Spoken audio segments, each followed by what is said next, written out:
octobre à Libramont, notre catégorie économique est en mode Job Day.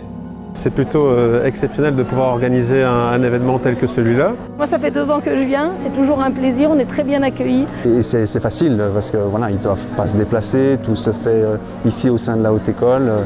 Ça donne plein d'idées, oui, je dirais. 120 étudiants concernés et une majorité d'enseignants impliqués pour une formule basée sur des mini-entretiens très rentables pour toutes les parties.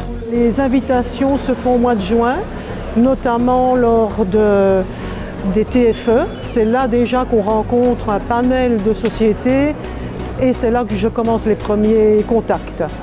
J'ai envoyé une série de mails et très vite les cases se sont remplies et j'ai eu très vite les 27 entreprises. On ne doit donc pas leur forcer la main. Ils trouvent chez nous un réservoir sans cesse renouvelé de jeunes talents qu'ils pourront ensuite façonner à leur guise. Mais comment font-ils pour sélectionner les perles rares ? Ici déjà on prend un premier contact avec les étudiants, ce qui nous permet déjà d'avoir déjà une approche humaine avec eux et donc je vais dire de sélectionner un certain nombre de CV. Et puis par la suite il y aura un contact téléphonique qui se fera pour fixer donc un entretien d'embauche. On attend des candidats qui soient ouverts vers le monde, vers les autres. On travaille dans un environnement multiculturel. Que ce soit en recrutement ou même dans des forums comme ici, il y a 2 volets que j'essaye de combler. C'est déjà l'aspect compétences techniques et l'attitude de la personne, comment elle va s'intégrer, comment elle va être dans l'équipe, pour pas, on parlait justement de fidélité avant, pour que justement la personne se sente bien dans l'équipe. Donc voilà, c'est les 2 volets sur lesquels on fait très attention maintenant.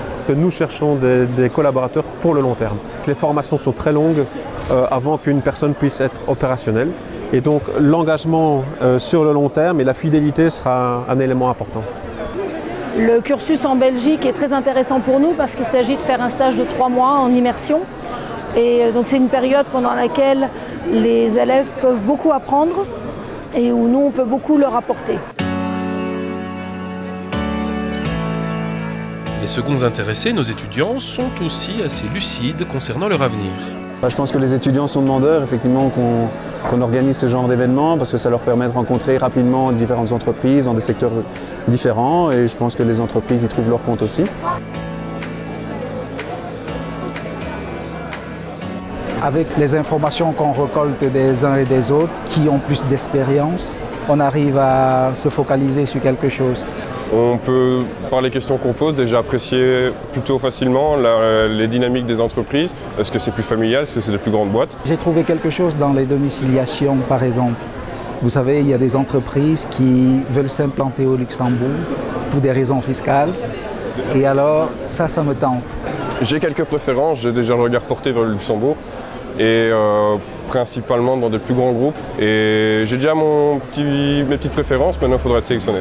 Pour ceux qui ne trouvent pas leur bonheur dans les environs, la HERS propose toujours la possibilité d'étudier ou de faire un stage à l'étranger. Un stage à l'étranger, c'est vraiment très positif parce que les étudiants sont amenés dans un nouvel univers, je dirais, confrontés à des réalités tout à fait différentes qu'ils n'ont pas l'occasion de rencontrer en Belgique. Et le point vraiment exceptionnel, je dirais, c'est l'immersion linguistique, généralement dans un milieu anglophone, généralement, ce qui est un gros plus pour leur formation. Mission accomplie pour l'équipe pédagogique en mesure de proposer une offre de stage complète et diversifiée. Reste pour nos étudiants l'embarras de faire le bon choix. Allez, un dernier conseil pour la route? Restez vous-même, n'essayez pas de surjouer ou de vous survendre. La vérité sort toujours, on la découvrira.